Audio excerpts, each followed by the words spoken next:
Assalamualaikum warahmatullahi wabarakatuh. Selamat siang, salam sejahtera bagi kita semua. Teman-teman yang saya banggakan, pada kesempatan yang berbahagia ini kita akan membahas terkait dengan peran masyarakat dalam pemberantasan korupsi. Di Indonesia ada sebuah lembaga yang memang fokus menangani pemberantasan korupsi, yaitu KPK, Komisi Pemberantasan Korupsi. KPK ini didirikan dalam rangka memberikan perbaikan kinerja lembaga peradilan, baik di tingkat kepolisian, kejaksaan, pengadilan, dan lembaga pemasyarakatan. Kenapa? Karena pengadilan adalah jantungnya penegakan hukum yang harus bersikap imparsial, tidak memihak, jujur, dan adil.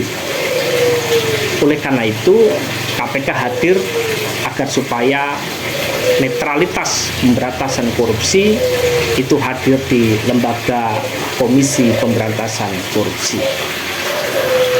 Selain itu, KPK juga memiliki tugas meningkatkan kinerja lembaga-lembaga audit seperti Inspektorat Jenderal maupun yang lainnya. Yang nomor 3, melakukan reformasi birokrasi dan reformasi pelayanan publik. Penting, jangan sampai kemudian pelayanan publik yang kemudian pemerintah memberikan pelayanan kepada masyarakat justru dikorupsi oleh sebagian kelompok pejabat dan lain sebagainya. Yang nomor 4, memperbaiki dan memantau kinerja pemerintah daerah. Kita tahu beberapa hari yang lalu kita disuguhkan oleh salah satu oknum pejabat pemerintah daerah yang mengambil pajak-pajak yang dikumpulkan dari masyarakat. Setelah terkumpul justru dikorupsi oleh kepala daerah tersebut. Nah, KPK bertugas untuk memperbaiki dan memantau kinerja pemerintah daerah. Dalam konteks pencegahan korupsi di sektor publik, KPK juga melakukan berbagai macam aksi, mulai dari mewajibkan pejabat publik untuk melaporkan dan mengumumkan jumlah kekayaan yang dimiliki sebelum dan sesudah menjabat. Maka para pejabat harusnya melaporkan hasil seluruh kekayaan dia kepada KPK, meskipun ada beberapa oknum yang tidak melaporkan ini, sehingga tidak terpantau berapa jumlah kekayaan yang dimiliki sebelum dan sesudah menjabat. Yang nomor 2, melakukan lelang atau penawaran secara terbuka untuk kontrak pekerjaan atau pengadaan barang milik pemerintah pusat, daerah maupun militer. Kita sering melihat bahwa orang-orang yang tersandung korupsi justru para kepala daerah yang memiliki kewenangan bahkan mengatur kontrak pekerjaan yang kemudian sudah disiapkan pemenangnya. Nah, KPK mengintip ini, bagaimana proses lelang, penawaran yang secara terbuka dan tidak ada manipulasi data. Yang nomor 3, dalam rangka pencegahan korupsi, mengembangkan sistem perekrutan, sistem penilaian kinerja pegawai negeri yang menitik beratkan pada proses dan hasil kerja akhir. Contoh, ada pemberian bonus, penghargaan, ujian, atau jenis insentif lainnya untuk memacu kinerja pegawai negeri. Seringkali karena gaji pegawai negeri ini kecil, tuntutan kehidupan itu besar, yang terjadi adalah mereka seringkali melakukan tindak korupsi karena dalam rangka mencukupi kebutuhan yang begitu besar.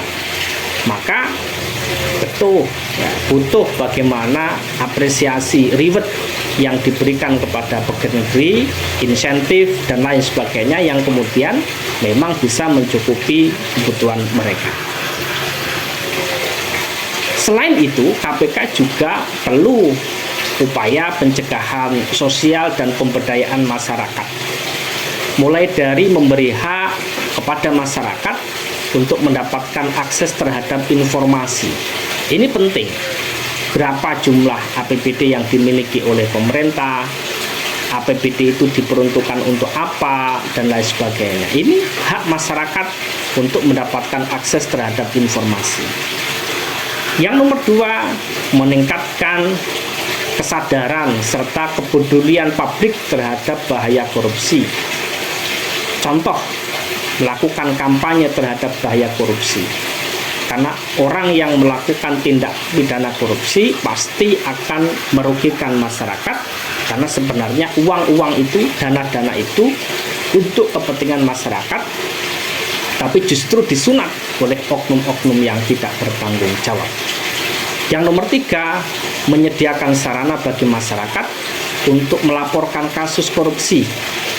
Misalnya via telepon, surat, email, dan lain sebagainya. Sehingga ini dilindungi oleh negara. Bagaimana kemudian masyarakat bisa melaporkan kasus korupsi yang kemudian juga dilindungi. Tetapi bukan fitnah, karena memang ada data-data akurat yang kemudian bisa dipertanggungjawabkan. Selain itu, yang nomor 4 juga perlu adanya sosialisasi Undang-Undang nomor 13 tahun 2006 tentang perlindungan saksi dan korban, sehingga masyarakat tidak merasa takut untuk melaporkan kasus korupsi. Karena boleh masyarakat ketika melihat adanya indikasi korupsi itu melaporkan kepada aparat penegak hukum. Yang selanjutnya adalah pers yang bebas sebagai salah satu pilar demokrasi. Kita tahu bahwa beberapa wartawan, jurnalis yang kemudian meliput berbagai macam rencana tindak korupsi atau upaya-upaya itu, maka pers bebas, ya, yang kemudian tidak justru dibungkam oleh para penegak hukum. Yang selanjutnya adalah meningkatkan peran lembaga swadaya masyarakat atau LSM dalam pencegahan dan pemberantasan korupsi. Ini penting, kita memiliki berbagai macam LSM yang memang konsen di bidang korupsi, ada ICW dan lain sebagainya. Ini beberapa lembaga yang diakui terkait dengan konsennya dalam upaya pencegahan korupsi di masyarakat.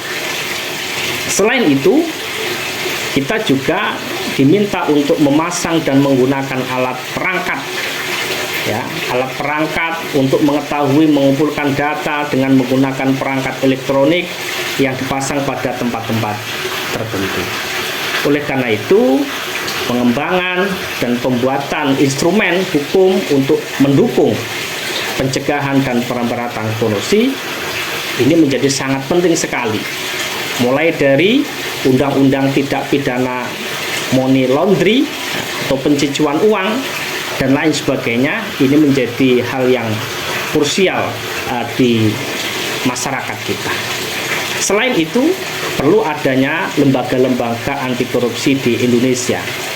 Bagaimana saat ini keinginan masyarakat untuk ikut mengontrol jalannya pemerintahan lebih nyata terakomodir dengan munculnya lembaga swadaya masyarakat SLM yang mengkhususkan diri untuk mengkritisi kebijakan-kebijakan pemerintah dan negara akan selalu berjalan di atas relnya. Sehingga LSM yang saat ini tetap berkomitmen tinggi untuk melakukan pengawasan terhadap kebijakan-kebijakan pemerintah dan negara, khususnya di bidang pencegahan korupsi, itu banyak sekali. Ada Indonesia Corruption Watch atau ICW, ini aktif melakukan perlawanan terhadap praktek-praktek korupsi, dan ini lahir ICW ini pada tanggal 21 Juni 1998. Nah, ICW ini memang aktif menjalankan misinya, termasuk salah satunya adalah lembaga yang menjadi rujukan mengenai hal-hal yang terkait dengan korupsi Indonesia. Nah, temuan-temuan ICW ini menjadi salah satu data bagi penegak hukum dalam menangani kasus-kasus korupsi yang ada di daerah maupun di pusat. Selain ICW ada namanya MTI atau Masyarakat Transparansi Indonesia. MTI ini juga bertujukan untuk menegakkan transparansi di semua masyarakat, mulai dari persoalan sosial, politik, ekonomi, hingga pertahanan dan keamanan. Oleh karena itu, selain MTI juga ada namanya TII, Transparansi Internasional Indonesia. Ya. TII ini merupakan cabang transparansi internasional, malah merupakan gerakan global menentang korupsi di seluruh dunia. TII ini juga memiliki cabang di 80 negara dan merupakan satu-satunya organisasi internasional yang secara khusus bekerja untuk menghapuskan korupsi di muka bumi. Oleh karena itu, sebagai bagian daripada apa yang dilakukan oleh masyarakat, maka kita hadir bagaimana peran serta masyarakat dalam pemberantasan korupsi ini benar-benar sangat ditunggu. Ini sesuai dengan apa yang sudah dilakukan atau sudah tertulis di dalam peraturan pemerintah nomor 71 tahun 2000 tentang tata cara pelaksanaan peran serta masyarakat dan pemberian penghargaan dalam pencegahan dan pemberantasan tindak pidana korupsi. Dalam penjelasan umum peraturan pemerintah tersebut dinyatakan bahwa peran serta masyarakat dalam upaya pencegahan dan pemberantasan tindak pidana korupsi diwujudkan antara lain dengan mencari, memperoleh, memberikan data, informasi tentang adanya tindak pidana korupsi, dan hak menyampaikan saran dan pendapat secara bertanggung jawab terhadap pencegahan dan pemberantasan tindak pidana korupsi. Penyampaian informasi tersebut dilakukan dengan cara bertanggung jawab. Harus ada data, tidak ada manipulasi, tidak ada fitnah, dan harus sesuai dengan etika moral dan ketentuan perundang-undangan yang berlaku. Oleh karena itu, ini menjadi penting bagaimana masyarakat, baik perorangan maupun organisasi kemasyarakatan, termasuk LSM, mempunyai kesempatan yang sama untuk menyampaikan informasi disertai dengan bukti-bukti yang dapat dipertanggungjawabkan apabila menjumpai adanya praktek-praktek korupsi dalam masyarakat. Maka gerakan kerjasama dan instrumen internasional pencegahan korupsi ini juga dilakukan di tingkat internasional. Gerakan organisasi internasional ini termasuk di dalamnya adalah di PBB atau Perserikatan Bangsa-Bangsa yang setiap 5 tahun menyelenggarakan kongres tentang pencegahan kejahatan dan pelakuan terhadap penjahat. Nah, ini juga setiap 5 tahun melakukan evaluasi sejauh mana negara-negara yang ada di dunia ini memberantas korupsi, sehingga negara-negara itu bisa bersih, sekaligus bagaimana masyarakat juga berperan aktif, terutama melalui lembaga-lembaga yang ada di masyarakat maupun lembaga-lembaga yang didanai dari luar negeri. Banyak kegiatan-kegiatan yang kemudian memang konsen di bidang pemberantasan korupsi, termasuk World Bank atau Bank Dunia yang selalu melakukan pendekatan untuk melaksanakan program anti korupsi, baik melalui pendekatan dari bawah atau bottom up dan pendekatan dari atas atau top down.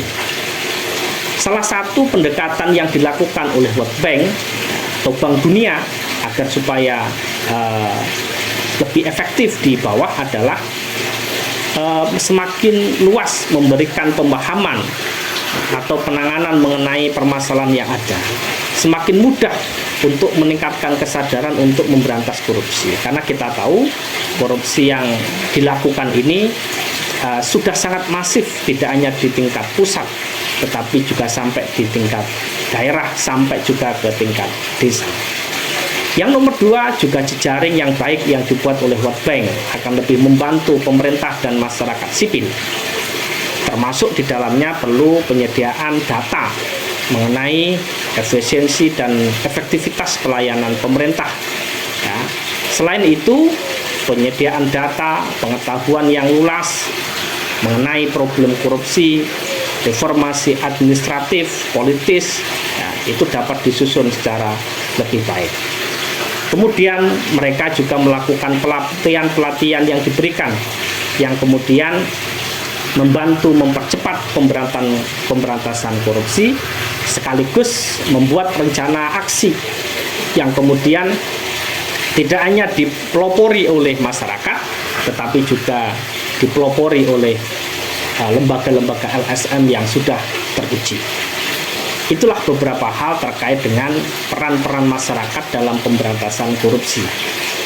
Salah satu hal yang pokok yang perlu kita sikapi secara bersama adalah korupsi adalah kejahatan pidana yang kemudian dari agama apapun kita dilarang untuk melakukan tindak pidana korupsi. Karena apa yang kita lakukan dengan cara korupsi pasti tidak akan membawa kebaikan. Baik tidak akan membawa kebaikan untuk diri kita, keluarga kita, termasuk untuk masyarakat. Karena korupsi justru akan menyengsarakan masyarakat Indonesia. Terima kasih, kurang lebihnya mohon maaf. Selamat siang. Wassalamualaikum warahmatullahi wabarakatuh.